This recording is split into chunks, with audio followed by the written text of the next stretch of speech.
अस्सलाम वालेकुम। Live with Adil Shahzeb के साथ मैं हूं आपका मेजबान। नाज़रीन, ओपोजिशन जमातें एक बार फिर हुकूमत के खिलाफ ग्रैंड अलायंस बनाने के लिए सर जोड़कर बैठ रही हैं। कल से इस्लामाबाद में 2 रोज़ा कॉन्फ्रेंस हो रही है जिसमें ओपोजिशन में शामिल जमातें हुकूमत के खिलाफ लाएअमल बनाने और मुस्तकबिल की हिकमत अमली तैयार करेंगी। इस कॉन्फ्रेंस में PTI, GDA, JUI, सिंध की कौम परस्त जमातें, अवाम पाकिस्तान पार्टी के रहनुमा शिरकत करेंगे। मौलाना बैरून मुल्क होने के बाद इस कॉन्फ्रेंस से टेलीफोनिक खिताब करेंगे। ओपोजिशन जमातें इससे पहले कई मुलाकातें कर चुकी है लेकिन अभी तक किसी किस्म का कोई अलायंस बनाने में कामयाब नहीं हो सकी। अब इस कॉन्फ्रेंस के इख्तिताम पर मालूम होगा कि ओपोजिशन जमातें क्या हिकमत अमली बना रही हैं। लेकिन आज अगर हम पाकिस्तान के मसाइल की बात करें, माशी मसाइल मुस्बत सिमत में जा रहे हैं लेकिन मईशत एक हमारा मसला है। हर गुज़श्ते दिन मुल्क में ऐसे काम भी आ रहा है जिसके समरात आम आदमी तक पहुंचना शुरू हो गए हैं। लेकिन इसके अलावा क्लाइमेट चेंज, उसको एक टिकिंग बॉम्ब कहा जाता है, पाकिस्तान बहुत ज़्यादा उससे मुतासिर हुआ है। और एक ऐसा मौजू है जो मईशत की तरह पाकिस्तान के लिए इंतहाई वो अहम है और लेकिन उस पर ज़्यादा बात नहीं होती, और वो है पाकिस्तान का जो आउट ऑफ स्कूल बच्चे हैं पाकिस्तान में, वो बच्चे जो स्कूल नहीं जाते। निज़ाम तालीम एक मुतात अंदाजे के मुताबिक 18 साल से कम 40% बच्चे, जिनकी तादाद तकरीबन 2 करोड़ 60 लाख है, वो आउट ऑफ स्कूल हैं, स्कूल नहीं जाते। यानी हमारा जो मुस्तकबिल है, आप यकीन करें अगले 10 से 15 सालों में ये बच्चे जवान होकर 40% इनकी तादाद है। अब स्कूल छोड़कर जाने वाले बच्चों की तादाद में दिन ब दिन इजाफा होना इस बात का सबूत है कि मुल्क तालीमी पस्ती का शिकार होता जा रहा है। मुल्क से तालीमी पसमानदगी दूर करने की ज़रूरत है। माजी की हर हुकूमत महसूस करती तो आई है लेकिन आज तक एक ख्वाब से ज़्यादा ये बात आगे नहीं बढ़ सकी। वजारत तालीम की पार्लियामेंट में पेश की गई आदाद शुमार के मुताबिक मुल्क में 2 करोड़ 62 लाख बच्चे जो हैं वो स्कूल से बाहर हैं। 5 से 9 साल तक के 1 करोड़ 7 लाख 74,000 बच्चे, और इसी तरह 10 से 12 साल तक की उम्र के 49 लाख 35,000 बच्चे बच्चियां जो है वो मिडिल तालीम, और 45 लाख 45,000 जो हैं वो तालिबात वो हाई स्कूल से महरूम है। यानी 40% बच्चे स्कूल से महरूम है। जबकि पड़ोसी मुल्क इंडिया की अगर बात की जाए, जिनकी आबादी हमसे काफ़ी ज़्यादा है, वहाँ सिर्फ 4 करोड़, ये भी बड़ी तादाद है लेकिन 4 करोड़ 70 लाख बच्चे, जो 17% बनता है। यानी हमारे 40% और उनके 17% वो स्कूल से महरूम है। श्रीलंका की बात करें, स्कूल ना जाने वाले बच्चों की तादाद सिर्फ 6% है। इसी तरह बांग्लादेश में सिर्फ 2% बच्चे जो हैं वो शरह ख्वानदगी, मतलब वो आउट ऑफ स्कूल है। शरह ख्वानदगी की बात की जाए तो चाइना और श्रीलंका 97%, बांग्लादेश 76%, इंडिया 76%, और पाकिस्तान में यह शरह सिर्फ 58% है। अक़वाम मुत्तहिदा ने पाकिस्तान के तालीमी निज़ाम पर अपनी एक रिपोर्ट में कहा कि पाकिस्तान का तालीमी निज़ाम जदीद तकाज़ों से 60 साल पीछे है। जबकि यूनिसेफ की रिपोर्ट के मुताबिक पाकिस्तान में स्कूल ना जाने वाले बच्चों की तादाद दुनिया में सबसे दूसरे नंबर पर ज्यादा है। सिंध में अगर बात की जाए 52%, बलूचिस्तान 78, लड़कियां जो हैं वो स्कूल से बाहर हैं। ये फिगर्स यकीनन परेशान कुन है। इन तमाम मसाइल पर काबू पाने के लिए हुकूमत पाकिस्तान ने गुज़श्ता साल मुल्क में तालीमी इमरजेंसी नाफिज तो की थी और फैसला यह किया था कि आइंदा 4 सालों में यह तादाद कम करके 90 लाख तक लाई जाएगी।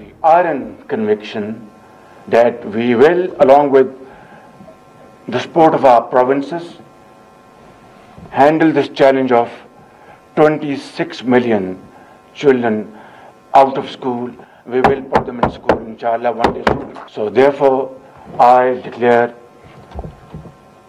from this moment emergency, education emergency. वज़ीर आज़म ने वो नाफिज तो कर दी लेकिन ज़्यादा पुरअसर साबित नहीं हो रही। गुज़श्ता जुम्मे को वज़ीर आज़म शहबाज शरीफ के साथ मेरी काफ़ी तफसीली गुफ्तगू हुई, उनसे मुलाकात हुई और ये मामला मैंने उनके सामने रखा कि इस पर ये हर पाकिस्तानी को इस पर सोचना चाहिए और संजीदगी से गौर करना चाहिए। तो उन्होंने प्रॉमिस किया कि इस मामले को वो खुद अब मॉनिटर करेंगे। इस साल तालीमी शुबे के बजट में मामूली इजाफा तो हुआ लेकिन यह इजाफा मुल्क में मौजूदा तालीमी सूरत हाल को बेहतर करने के लिए यकीनी तौर पर नाकाफी है। तालीमी इमरजेंसी को मद्देनजर रखते हुए वफाकी हुकूमत और सूबों ने मजमूई तौर पर GDP का 1.90% तालीम के लिए मुख्तस किया है, जो गुज़श्ता साल 1.5 था। लेकिन वर्ल्ड बैंक और यूनेस्को के मुताबिक इस शुबे के लिए GDP का 4% होना जरूरी है। मौजूदा बजट को 4% तक लेकर जाने के लिए 4,200 अरब रुपए की जरूरत है। इस साल वफाकी हुकूमत ने 200 अरब रुपए, जबकि पंजाब ने 673 अरब रुपए, सिंध ने 508 अरब रुपए, केपी ने 393 अरब रुपए, बलूचिस्तान ने 160 अरब रुपए और 48 अरब जो है एजेके ने, और जीबी ने 33 अरब रुपए मुख्तस किए हैं, जो कि आटे में नमक के बराबर हैं। वफाकी हुकूमत के मुख्तस 215 अरब रुपए में 46% तरक्याती और 54% मौजूदा अखराजात के लिए हैं। रवा माली साल तमाम सूबाई हुकूमतों ने भी तालीमी बजट में 15 से 20% तक इजाफा किया, लेकिन यह इजाफा तालीम के शुबे को दरपेश चैलेंजेस के लिए नाकाफी है। वजारत तालीम के ज़ेली इदारे पाकिस्तान इंस्टीट्यूट ऑफ एजुकेशन की तरफ से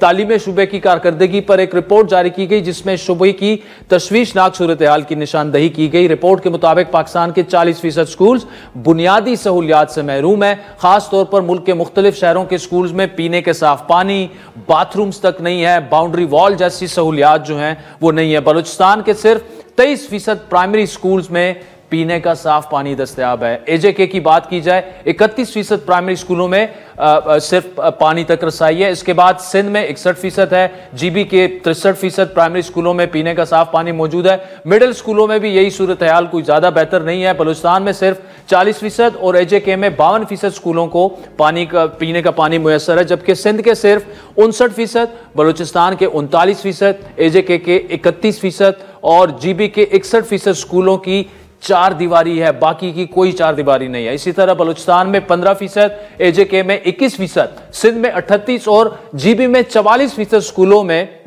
बिजली की सहूलत मौजूद है, बाकी में कोई बिजली नहीं है। पाकिस्तान भर में 24% प्राइमरी स्कूलों में टॉयलेट यानी बैतुल खिला की सहूलत नहीं है। 10% मिडिल और 3% हाई स्कूल भी इस बुनियादी सहूलियत से महरूम है। तालीमी एतबार से सबसे ज्यादा तवज्जो की जरूरत सूबा बलूचिस्तान को है, वैसे तो पूरे पाकिस्तान को है, लेकिन असातिज़ा की बड़ी तादाद स्कूल से मुसलसल गैर हाजिर है और इसका एतराफ़ हमारे प्रोग्राम में वज़ीर आला बलूचिस्तान मीर सरफराज बुख्ती भी कर चुके हैं। बलूचिस्तान के कॉन्टेक्स्ट में आप देखें, हेल्थ और एजुकेशन में हुकूमत या गवर्नमेंट जो पंप इन कर रही है, जो इन्वेस्टमेंट कर रही है, उसका आउटपुट क्या है? कुछ नहीं है। कुछ नहीं है। ये कौन है जो अपनी ड्यूटी नहीं करता है? बलूचिस्तान का रहने वाला है। कौन सा डॉक्टर है जो बलूचिस्तान में का डोमिसाइल, दूर दराज पैराफ्री का डोमिसाइल पे डॉक्टर बना है, स्पेशल सीट लेके बना है, लेकिन he doesn't want to work? तो हम किसी और पे क्यों ब्लेम करें? अब जब हम इनको ठीक करने की कोशिश कर रहे हैं, हम अपनी एक भरपूर एफर्ट करेंगे एजुकेशन। पाकिस्तान में तालीम के शुबे को कैसे बेहतर बनाया जा सकता है, क्योंकि ये हमारी मजबूरी है। बात करेंगे, हमारे साथ मौजूद है बानी और सदर जिंदगी ट्रस्ट मारूफ गुलकार शहजाद रॉय, जो इस ट्रस्ट के तहत मुतअद्दिद स्कूल्स चला रहे हैं। इस ट्रस्ट के तहत चलाए जाने वाले स्कूल्स अवाम में मकबूलियत भी हासिल कर रहे हैं। उनकी कोशिशों से पाकिस्तान की कौमी असम्बली ने जिस्मानी सजा को स्कूलों में जुर्म करार देने वाला कानून मंजूर किया और उनकी मिसाली खिदमात पर सदारती अवार्ड से भी उन्हें नवाजा किया। आज हमारे साथ मौजूद हैं Shahzad Roy. Thank you so much for joining us. Sir, मैंने तो अपना केस आपके सामने रख दिया है। इसको क्या टिकिंग बॉम्ब कहा जाए, राइट वर्ड होगा कि आपके 18 साल से कम 40% बच्चे जो हैं वो स्कूल नहीं जा रहे, यानी आप एक पूरी जनरेशन जो है वो अनपढ़ लोगों की बना रहे हैं। Thank you so much Adil. एक तो आपने बहुत जबरदस्त डेटा पूरा बताया जो सुन रहा था मैं, और मेरे लिए भी इंफॉर्मेशन थी कुछ इसमें से। देखें, मेरे पास एक साहब आए थे बहुत पहले और उन्होंने कहा कि हम जब गवर्नमेंट स्कूल्स ठीक कर रहे थे, उन्होंने कहा कि I am really worried about children who are not going to school in this country. उस वक्त थोड़ी तादाद कम थी जो बच्चे स्कूल नहीं जा रहे थे। तो मैंने कहा sir, I am also worried about children who are not going to school in this country, but I am more worried about children who are going to schools in this country because they don't develop any critical thinking after 10 years। 10 साल बाद वो अपनी जबान में खत नहीं लिख पाते सही तरीके से। तो ये समझने की जरूरत है कि जो स्कूल नहीं जा रहे बच्चे, वो तो बहुत बड़ा मसला है। जो जा रहे हैं उनकी कोई कॉन्सेप्ट डेवलपमेंट नहीं हो रही है, आपको ये पता है इस बात का। तो ये कितनी डेंजरस बात है कि जो जा रहे हैं वो सिस्टम इतना तबाह हो गया है कि आप चाह रहे हैं कि 2.5 करोड़ बच्चा भी उसी सिस्टम में चला जाए और फिर ड्रॉप आउट हो जाए। फिर मैं आपको एक और रीजन बताता हूँ। देखिए, हमारे मुल्क में प्राइमरी स्कूल इस तरह से है और फिर सेकेंडरी स्कूल पे पिरामिड बन जाता है, तो वैसे ही नेचुरल ड्रॉप आउट बहुत ज्यादा होता है। वी नीड सेकेंडरी स्कूल्स जो बहुत ज्यादा चाहिए। बट मेरा असल में मसला ये है कि जो रियल इश्यूज है ना, बच्चों का स्कूल नहीं जाना ये बहुत बड़ा इशू है। बट अगर जो बच्चे जा रहे हैं ना, अगर उनको सही तालीम मिल रही होती, आपसे अगर मैं सवाल करूं, आपने जब से होश संभाला है, मुझसे आप छोटे होंगे, मुझे अभी बताएं कि कितनी इन्वेंशन देखी आपने, कितनी इजादात हुई है जब से आपने होश संभाला है पाकिस्तान में? कोई इजाद याद है आपको? Perhaps none. नहीं, वो एक पानी वाली गाड़ी हमने इजाद की थी, वो पता नहीं फिर उसका क्या हुआ। None, I absolutely agree with you. ये जो मुस्लिम शावर है, ये भी हमने इजाद नहीं किया हुआ है। सो मसला ये है कि हमारी कोई इजाद इसलिए नहीं है बिकॉज पूरे स्कूल के अंदर जितने बच्चे जा रहे हैं करोड़ों की तादाद में, उनको सवाल पूछने की सलाहियत नहीं दी जाती, वो अपना टैलेंट डिस्कवर नहीं कर पाते।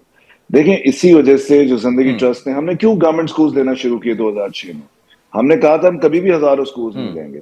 हमने सिर्फ 2 गवर्नमेंट स्कूल, फातिमा जना और खातून पाकिस्तान से, इस मुल्क की 8-10 पॉलिसीज को इम्पैक्ट किया। फिर जो दूरबीन का टीचर्स ट्रेनिंग कॉलेज है, उससे अब हम सारे 150 टीचर्स ट्रेनिंग कॉलेजेस को इम्पैक्ट करने जा रहे हैं, जो कि ऑक्सफोर्ड का प्रोग्राम जो आने वाला है, दूरबीन और ऑक्सफोर्ड का।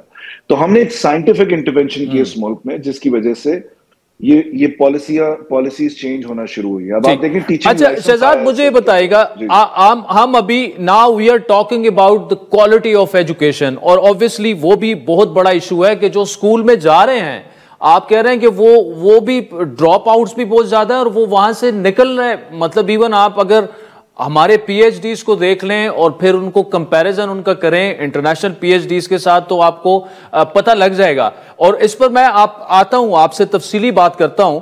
लेकिन ये जो नेशनल इमरजेंसी लगा दी जाती है, अब शहबाज शरीफ साहब ने भी लगाई हुई है, और उस पर मेरी उनसे तफसीली गुफ्तगू भी गुज़श्ता हफ्ते हुई। इनफैक्ट आपसे जब सुबह बात हो रही थी तो और इसीलिए मैंने डिसाइड किया कि इसको थोड़ा सा हाईलाइट किया जाए। ये जो नेशनल इमरजेंसी होती है, इसमें क्वालिटी ऑफ एजुकेशन पे कितना फोकस रखा जाता है, और जो आउट ऑफ स्कूल चिल्ड्रन है उन पे कितना फोकस रखा जाता है? देखिए, ये बहुत अच्छा स्टेप है। इमरजेंसी से एटलीस्ट ट्रिगर होते हैं सारे डिपार्टमेंट्स, अगर प्राइम मिनिस्टर ये कहते हैं कि हम, बट लेकिन मेरा सवाल ये है कि वो बेचारे प्राइम मिनिस्टर इसके अंदर क्या करेंगे इमरजेंसी डिक्लेयर करके? मुझे आप ये बताएं कि पाकिस्तान के अंदर जो टॉप प्राइवेट स्कूल्स हैं, भूल जाए government school, low fee private schools, top private schools हैं, अगर सपोज कर लें वो 8-10 हैं, उनमें से कितने स्कूल्स के अंदर क्वालिफाइड टीचर्स हैं? आप मुझे बताएं। ना होने के बराबर है, ना होने के बराबर है, ना होने के बराबर। होता ही है कि मेरी खाला जो है वो कहती है कि जी मेरे बच्चे बड़े हो गए, तो मैं सोचती हूँ मैं भी पढ़ाऊं जाकर स्कूल में, लेकिन वो कभी ये नहीं कहती कि मैं सोचती हूँ कि जाके मैं भी हार्ट सर्जरी करूं, ब्रेन सर्जरी करूं। देखिए, इस बात को समझने की जरूरत है। टीचिंग साइंस है। हमारे मुल्क में जो बच्चे स्कूल जा रहे हैं वो इसलिए कुछ नहीं सीख पाते और दुनिया में compete नहीं कर पाते क्योंकि टीचिंग साइंस है। जब हर कोई पढ़ाने लग जाएगा, हर किसी की भर्तियां होना शुरू हो जाएगी, हर कोई सोचेगा कि हम, तो ये कभी भी ठीक नहीं हो सकेगा। तो आपको समझने की जरूरत है कि एक डिग्री प्रोग्राम लेकर एक टीचर बनता है, फिर टीचिंग लाइसेंस लेता है, फिर वो पढ़ा। जैसे जब भी पब्लिक सेफ्टी की बात आती है, डॉक्टर को लाइसेंस चाहिए होता है, ड्राइवर को लाइसेंस चाहिए होता है, पायलट को लाइसेंस चाहिए होता है, इंजीनियर को लाइसेंस चाहिए होता है, दुनिया में टीचर को भी लाइसेंस चाहिए होता है। बिकॉज ब्रेन डेवलपमेंट अगर आपको नहीं पता तो आप बच्चे को नहीं पढ़ा सकते, आप नुकसान पहुंचाते। सिर्फ मैथ की कंटेंट जानने का मतलब नहीं आप अच्छा पढ़ा लेंगे। आपको पता होना चाहिए कि बच्चा सीखता कैसे, क्या सिखाना है, ये इंपॉर्टेंट नहीं है, उसके सीखने का प्रोसेस टीचर को पता होना चाहिए। तो देखिए, हमारे बड़े सीरियस मसले हैं। इमरजेंसी मैं समझता हूं इसको डाइवर्ट करके जो 150 टीचर्स ट्रेनिंग कॉलेजेस है इस मुल्क में, जो इस मुल्क में हजारों की तादाद में टीचर्स हर साल दे सकते हैं गवर्नमेंट स्कूल को, आई थिंक सबसे पहले उनको ठीक होना जरूरी है, फिर हमारी किताबों को ठीक होना जरूरी है, फिर हमारे सेकेंडरी स्कूल्स का बनना जरूरी है। देखिए, 10-20 साल हमें लगेंगे इसको ठीक करने में। बट आज जब मैं आपसे बात कर रहा हूं, जो बच्चा कल सुबह स्कूल जाएगा वो यही पढ़ रहा होगा, सबको बनाया मेरे खुदा ने पेड़ों पौधे शाख और पत्ते सबको बनाया। ये चेंज हम शुरू कर चुके हैं। जिंदगी ट्रस्ट इस मुल्क में सरकारी स्कूलों में तब्दीली लाना शुरू कर चुका हुआ है और पूरे मुल्क में सिलेबस, करिकुलम सब चेंज हो रहा है आहिस्ता आहिस्ता। मैं ही चाहता हूं कि वो हमारी हेल्प करें और हम स्पीड अप करें इस प्रोसेस को। मेरी प्राइम मिनिस्टर साहब से बहुत पहले जब वो पंजाब में होते थे, जब भी बहुत डिटेल डिस्कशन हुई है, and he is a very passionate man when it comes to education. But I am just saying कि ये बहुत ही एक साइंटिफिक मसला है, इसको पहले साइंटिफिकली देखना पड़ेगा, फिर पॉलिटिकली देखना पड़ेगा। नाज़रीन, वक्त तो चाहता है एक ब्रेक का, जिसके बाद आपसे दोबारा मुलाकात होगी।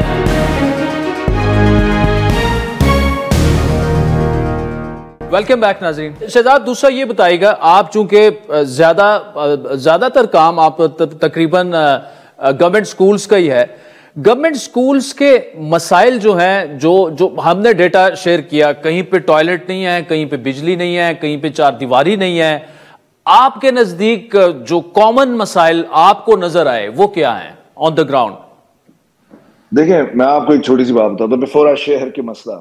हमने फातिमा जना गवर्नमेंट स्कूल और खातून पाकिस्तान गवर्नमेंट स्कूल किया ना, और दूरबीन का teachers training government teachers training college किया। पाकिस्तान का चेस फेडरेशन का जो प्राइम मिनिस्टर का इनिशिएटिव है माइंड स्पोर्ट्स का, परसों इनके कंपटीशन हुआ है, कराची ग्रामर स्कूल है कराची का, पूरे पाकिस्तान से top colleges, Lahore grammar, American school, ये वो सब आए हुए थे। अंडर 18 चैंपियन कौन थी चेस की, आप बताएं, जो नेशनल चैंपियन है? वो जिंदगी ट्रस्ट की सरकारी स्कूल की बच्ची है फातिमा जना की। अंडर 14 की well done, runners up second position किसकी है? जिंदगी ट्रस्ट फातिमा जना गवर्नमेंट स्कूल की है। अंडर 12 थर्ड पोजीशन किसकी है? फातिमा जना गवर्नमेंट स्कूल की। देखिए, गवर्नमेंट स्कूल जब ठीक होता है ना, तो वहां से इतनी तादाद में बच्चे पढ़ते हैं कि इम्पैक्ट शुरू होता है। तो एक तो इनको ठीक, आपने पूछा मसला क्या है, देखिए इंफ्रास्ट्रक्चर है, एडमिनिस्ट्रेटिव है और एकेडमिक है, ये 3 मसले हैं। ये 3 इंटरवेंशंस पैरेलल होना जरूरी है। देखिए, इतने कंप्यूटर लैब्स बने हैं, इतने बाथरूम्स बने हैं, वो चलते क्यों नहीं है? वो कंप्यूटर लैब बंद पड़े होते, ना उसके लिए टीचर है हमारे पास, ना उसकी मेंटेनेंस है हमारे पास। जो मेंटेनेंस का बजट है वो ना होने के बराबर है। नॉन टीचिंग स्टाफ जो सफाई करता है वो है ही नहीं हमारे स्कूलों के अंदर। उनकी वो जो क्या कहते हैं वैकेंसीज होती है वो ही नहीं हो रही होती। सो एडमिनिस्ट्रेटिव मेस को पहले ठीक करने की जरूरत है, कंसोलिडेशन करने की जरूरत है। ये सारी चीजें हम गवर्नमेंट के साथ कर रहे हैं। सो एडमिनिस्ट्रेटिव इशू अगर एड्रेस कर देंगे, फिर उसके बाद कंटेंट का इशू आएगा, जो किताबें पढ़ाई जाती है। हमारे मुल्क में करिकुलम के साथ कोई मसला नहीं, आपको समझना पड़ेगा। हमारे मुल्क का करिकुलम कभी भी बुरा नहीं था। हमारे मुल्क की जो किताबें हैं टेक्स्ट बुक बोर्ड की, वो बुरी है, जो ट्रांसलेट करती है करिकुलम को इनटू बॉक्स, वो थॉट प्रोवोकिंग नहीं है। उसके बाद फिर टीचर्स का मसला है। तो अगेन एडमिनिस्ट्रेटिव हो गया, एकेडमिक हो गया, और फिर ये टीचर्स ट्रेनिंग का। तो ये 3 चीजें हैं जो सबसे बड़ा इशू है। तो आप कुछ भी इंटरवेंशन करेंगे वो गिर जाएगी दोबारा, अगर एडमिनिस्ट्रेटिवली आप उसको मैनेज नहीं कर रहे होंगे गवर्नमेंट स्कूल, और हमेशा गिर गया। अच्छा, ये शहजाद, आप जो 2-3 चीजें जो स्पेशली ये जो क्रिटिकल थिंकिंग है, क्रिएटिविटी है, ये इशू तो फिर प्राइवेट स्कूल्स का भी है ना। मतलब जिस तरह आपने कहा क्वालिफाइड टीचर्स नहीं है, तो कितने प्राइवेट स्कूल्स होंगे जिनमें क्वालिफाइड टीचर्स मौजूद होंगे जो कि बच्चों की क्रिटिकल थिंकिंग डेवलप कर सकें? 98%, एक मैं बड़ा फजूल सा नंबर कह रहा हूँ, नहीं कहना चाहिए, बट 90% से ज्यादा सरकार प्राइवेट स्कूल्स के अंदर टीचर्स क्वालिफाइड नहीं है। 90% उनके पास टीचिंग डिग्री नहीं है। वाओ, 90%। तो they are not qualified to be teachers. No, they don't have teaching degree. They know math, they know English, they know science, but they have no teaching degree. इसका मतलब है कि मेरे अब्बू हड्डियां तो जोड़ लेते, बट MBBS की डिग्री, ऑर्थोपेडिक सर्जन नहीं है। So ये इतना ही डेंजरस मसला है। तो माँ बाप जाते हैं, कहते हैं बिल्डिंग अच्छी है, फलाना अच्छा, ये नहीं पूछते कि टीचर क्वालिफाइड है नहीं। हमारे बच्चे को जब पढ़ाएगा तो कितना स्पीड से सीखेगा, उसकी कितनी क्रिटिकल थिंकिंग होगी। तो ये बड़ा सीरियस मसला है आदिल। ये इतनी आसानी से हल नहीं होगा। हमने इस पर बहुत काम शुरू कर दिया, और हमारे साथ और बहुत सारे लोग हैं, बहुत सारी NGOs हैं जो इस पर काम कर रही हैं। सिर्फ स्पीड अप करने की जरूरत है प्रोसेस को। चले Shahzad Roy, wish you all the best, और एटलीस्ट हम इतनी कंट्रीब्यूशन कर सकते हैं। We will keep on raising the awareness. नाज़रीन, वक्त हुए चाहता है एक ब्रेक का, जिसके बाद नून लीग के सीनियर रहनुमा और वफाकी वजीर अमीर मुकाम साहब हमें ज्वाइन करेंगे हमारे साथ। वेलकम बैक नाज़रीन। खैबर पुख्तूनख्वा हुकूमत की जानिब से तारीखी अरबाब न्याज स्टेडियम का नाम तब्दील करने के मामले पर खैबर पुख्तूनख्वा के अवाम बिलखुसूस क्रिकेट शायकीन में शदीद गम गुस्सा पाया जाता है। सूबाई हुकूमत के इस फैसले के खिलाफ अरबाब फैमिली ने अदालत से भी रुजू करने का फैसला किया है। अरबाब न्याज के बेटे और पेशावर के साबिक मेयर अरबाब तारिक के मुताबिक वो अरबाब न्याज स्टेडियम का नाम तब्दील करने के सूबाई हुकूमत के फैसले के खिलाफ रिट पिटीशन दायर करेंगे। सूबाई हुकूमत के इस फैसले पर गवर्नर खैबर पुख्तूनख्वा फैसल करीम कुंडी ने भी शद्द अमल दिया। गुज़श्ता रोज लाइव विद आदिल शाहजेब में गुफ्तगू करते हुए उनका कहना था कि PTI का यह तीसरा दौरे हुकूमत है, लेकिन वो अपने 3 अदवार में एक भी कोई ऐसा स्टेडियम ना बना सके जिसके जो वो अपने बानी के नाम से मंसूब करें। दफा जब उनकी हुकूमत आ रही है और आप लोग भी कहते हैं तीसरी दफा उनको जो है वो हुकूमत मिल रही है, तो इन 3 दफा की हुकूमतों में उन्होंने पूरा एक स्टेडियम नहीं बना सके जो अपने चेयरमैन के नाम पे कर देते। इस पे तफावत ये है कि जो शख्स 9 मई में मुलविस है, जिसने सुबह को दहशतगर्दों के हवाले किया था, आप जाकर उसके करतूत क्या थे और आपने जाकर ये स्टेडियम उनके नाम पे कर दिया, कौन से बड़ा उन्होंने कारनामा यहाँ पर किया था जो आपने उसके क्या अरबाब नियाज साहब की अपनी खिदमत इस सूबे में और इस शहर के हवाले से हैं। आप मुझे बताएं कि उनकी जो एक कमिटमेंट थी इस सूबे में, मुझे बताएं कि इमरान ने हमें क्या दिया है। आपको बताते चलें कि तहरीक इंसाफ की सूबाई हुकूमत ने 30 जनवरी 2018 को एक नोटिफिकेशन जारी किया था, जो अभी आपको स्क्रीन पे नजर आ रहा है और ये मेरे सामने भी है, जिसके मुताबिक यानी government of the Khyber Pakhtunkhwa administration department की जानिब से, और ये इमरान खान की हिदायत के मुताबिक ये किया गया था। और ये नोटिफिकेशन ये कह रहा है, पॉलिसी गाइडलाइन, कि किसी भी सरकारी इदारे, प्रोजेक्ट्स, बिल्डिंग, रोड और सड़क वगैरह का नाम किसी भी सरकारी मुलाजिम या अवामी नुमाइंदे के नाम पर उस वक्त तक नहीं रखा जा सकता जब तक वो जिंदा है। आप अपनी स्क्रीन पर यह नोटिफिकेशन अभी भी देख रहे हैं। इस नोटिफिकेशन में यह वाज़ेह लिखा है कि सिर्फ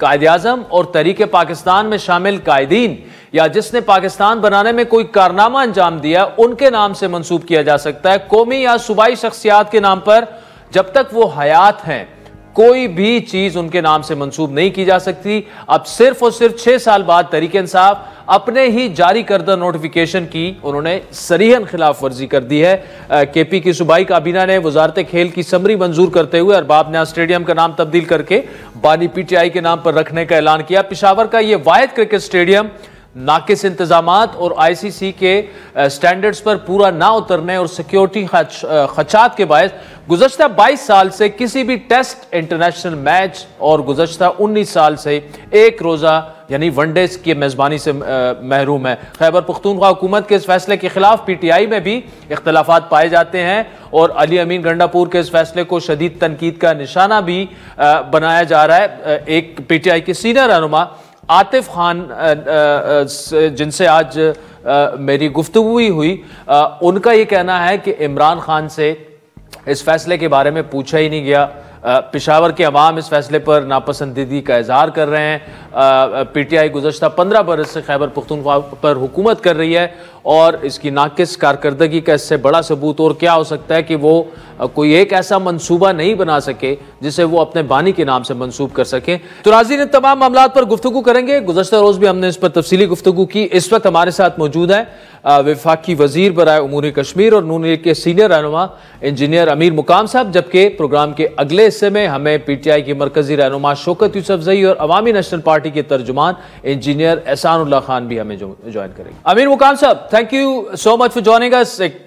इशू ऐसा है, काफी कंट्रोवर्शियल हो चुका है। KP में स्टेडियम का नाम चेंज कर दिया गया है। उधर काफी तहरीक इंसाफ के अलावा तमाम सियासी जमातें जो हैं उस पर एहतजाज भी कर रही हैं। तहरीक इंसाफ के अंदर से भी लोग उस पर एहतजाज कर रहे हैं। आपका अपना ओपिनियन क्या है? वफाकी वजीर हैं, बड़े अहम आप। यही अफसोस की बात है कि KPK के आवाम को कुछ देने की बजाय नामों की तब्दीली और लेने की कोशिश में PTI लगी हुई है। मुझे सबसे पहले तो ये PTI ने खुद एक कानून बनाया था।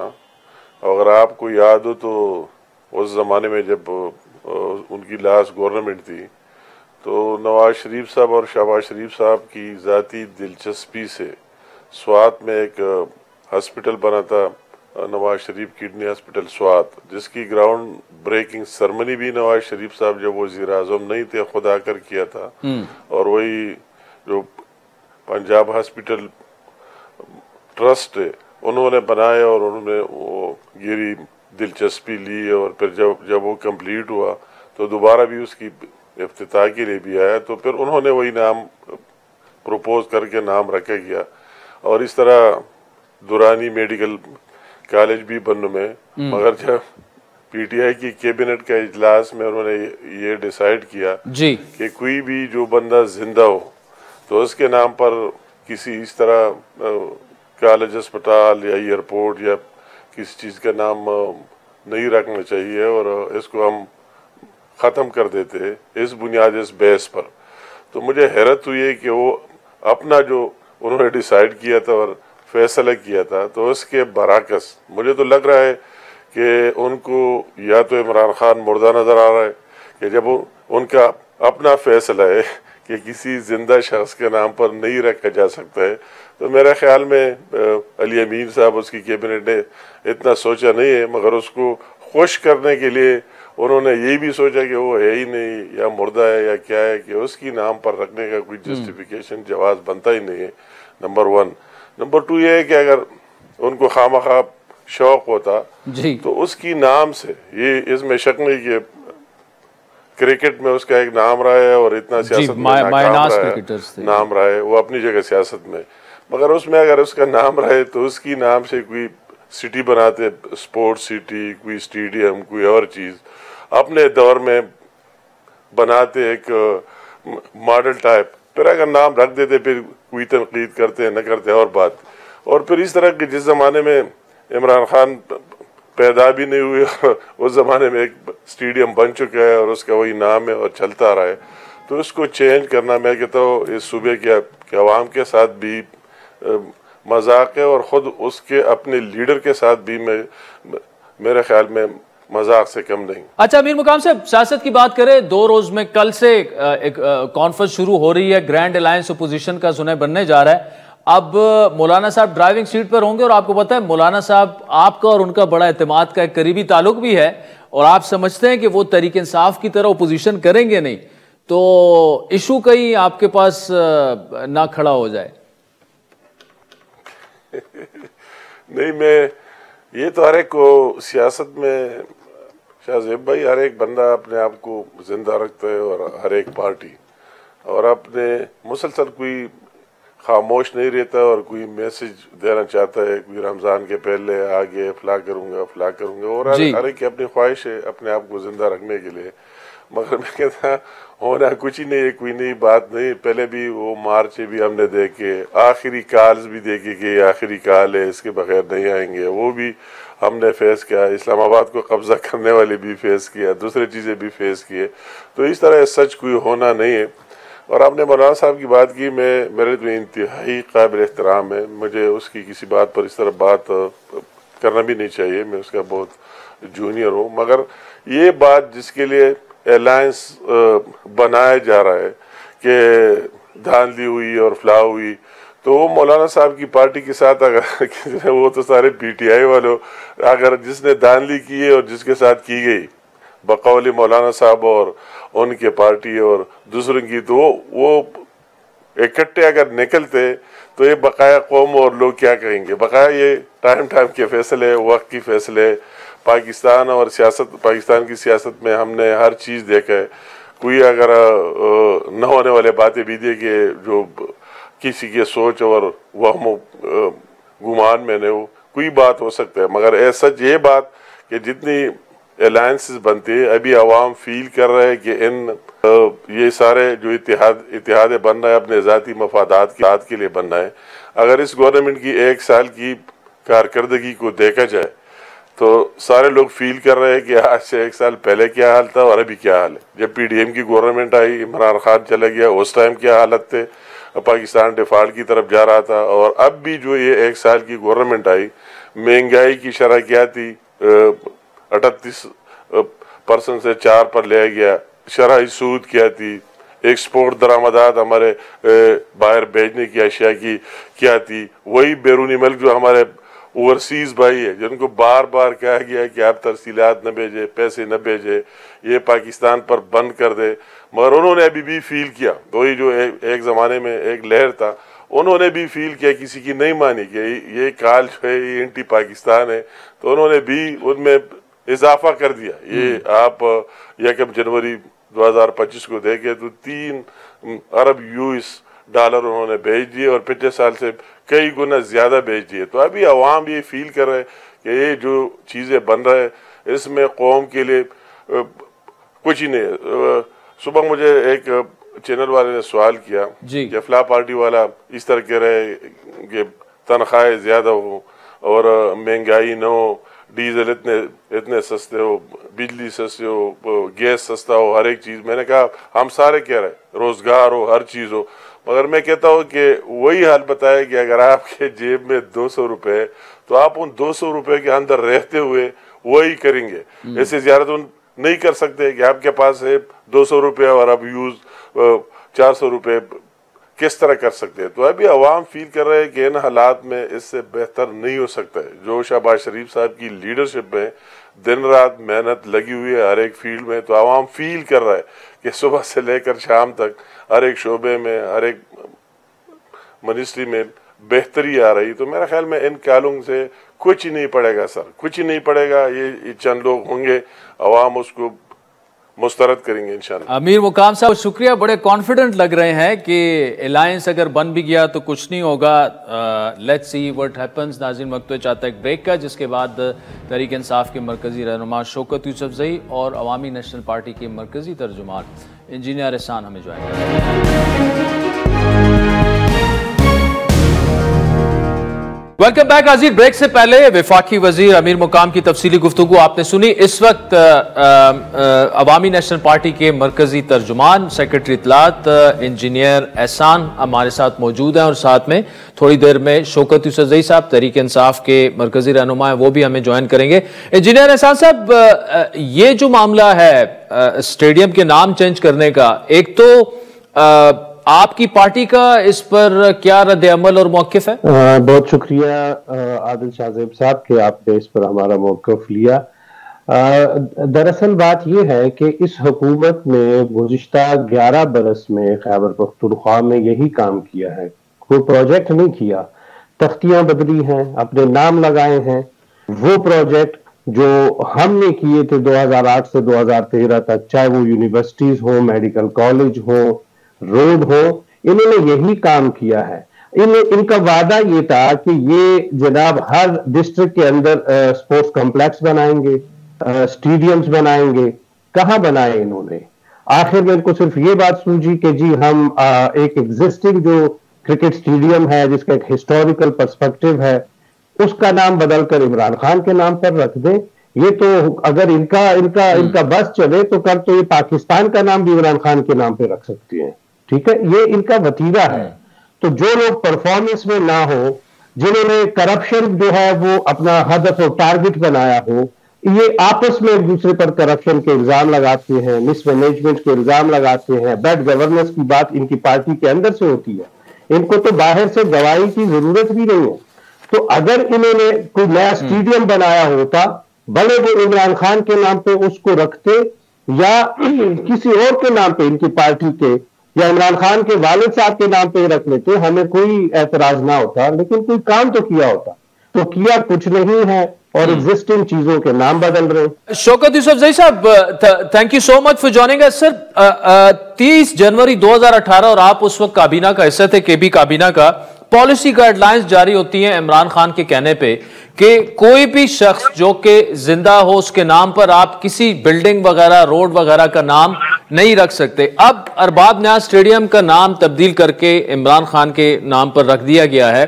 आपने 6 साल बाद आपकी हुकूमत पार्टी ने अपनी ही स्टेटेड गाइडलाइंस की पॉलिसी की खिलाफ वर्जी, बल्कि आतिफ खान साहब तो दावा ये कर रहे हैं कि इमरान खान साहब को इस डिसीजन का पता भी नहीं है, लेकिन कुछ और आपने एक स्टेडियम बनाया हयाताबाद में, उसका नाम इमरान खान पे रख देते।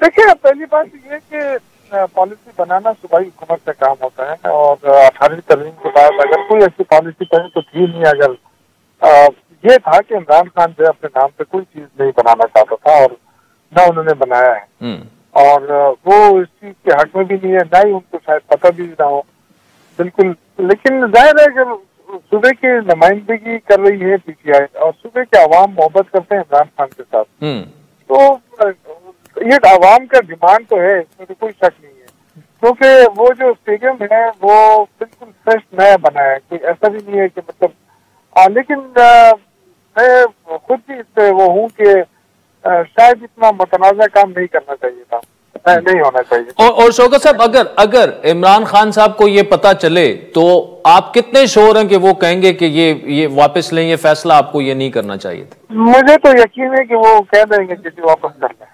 ठीक, अच्छा। क्योंकि देखिए, ये तो एक दबाव तो है सूबाई हुकूमत के ऊपर। अवाम साथी है, एक लेजेंड है और क्रिकेट के लेजेंड है इमरान खान, अवाम के दिलों पे राज कर रहे हैं, तो वो तो एक बात समझ आती है कि सूबे का इतना बड़ा प्रोजेक्ट जो इसको हुकूमत ने मुकम्मल किया। लेकिन ये कि मेरा ख्याल है कि उनको इस तनाज़ा प्रोजेक्ट में नहीं आना चाहिए था, नहीं जाना चाहिए। अच्छा, दूसरा सर, एएनपी की तर्जुमान भी हमारे साथ मौजूद हैं। शौकत साहब, एक ग्रैंड अलायंस बनाने की कोशिश हो रही है ओपोजिशन की।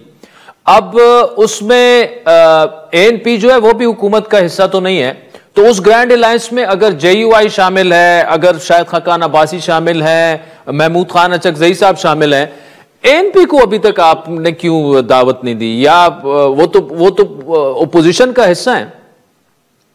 हाँ, लेकिन शायद हो जाए, मेरे इल्म में नहीं है, लेकिन क्योंकि ज्यादातर खुश रहते हैं हुकूमत के फेवर में बयान देने से, और हुकूमत के साथ वो कहते हैं ना कि जब वो अतर बेचने वाला होता है ना, तो उसके इर्द गिर्द जो खुशबू होती है ना, वो लोग उससे भी खुश होते हैं ना। तो इनका जो रवैया रहा है वो थ्रू आउट आप देखें गवर्नमेंट के साथ ही रहा है, इत्तेहादियों की तरह। अगर ऑफिशियली इत्तेहादी नहीं दी है, लेकिन बाकी सब कुछ उनके साथ ही है, 26 आईनी तरमीम हो या कुछ भी हो। लेकिन फिर भी आगे मैं कहूंगा कि अगर अपोजिशन में आना चाहते हैं तो वेल एंड गुड, बिल्कुल इनको अप्रोच होना चाहिए। जी इंजीनियर एहसान साहब, आप गुडी खेल रहे हैं हुकूमत के साथ। शौकत साहब तो कह रहे हैं कि हर चीज में आप हुकूमत का साथ देते हैं, बस ऑफिशियली साथ नहीं है, लेकिन वो वेलकम करेंगे अगर आप इस ग्रैंड अलायंस का हिस्सा बने तो। मुझे आप ये बताएं आदिल साहब कि इस ग्रैंड अलायंस का एजेंडा क्या है? ग्रैंड अलायंस का एजेंडा एक शख्स की रिहाई के गिर्द घूम रहा है। इस मुल्क में जो लोगों के मसाइल हैं, जो अवाम के मसाइल हैं, इस मुल्क में इस वक्त जो लॉ एंड ऑर्डर की सिचुएशन, और खुसूसी तौर पर खैबर पख्तूनख्वा में जो सिचुएशन है लॉ एंड ऑर्डर की, क्या उसके लिए कोई अलायंस बन रहा है? क्या ये अलायंस इसलिए बन रहा है कि जो सूबे के वसाइल हैं उसके हवाले से बात की जाए?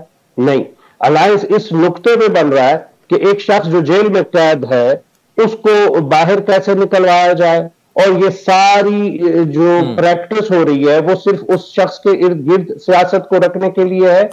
तो ऐसे अलायंस में हमारी खुद भी कोई दिलचस्पी नहीं है किसी भी हवाले से।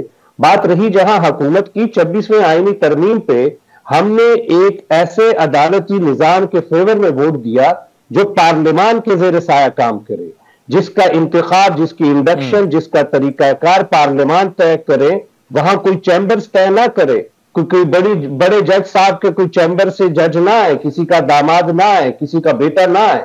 अगर पार्लियामान मजबूत होगी और पार्लियामान का हिस्सा होगा, उसमें शौकत साहब की पार्टी के लोग भी होंगे, उसमें तमाम जमातों के लोग होंगे जो वहां पे नुमाइंदगी रखते हैं। चले, इंजीनियर एहसान साहब, शौकत यूसुफजई साहब, बहुत बहुत शुक्रिया। नाजरीन, आज के प्रोग्राम पर आपके फीडबैक के मुंतजिर रहेंगे। हमारा ट्विटर हैंडल है @आदिल शाहजेब। इजाजत दीजिए, खुदा हाफिज।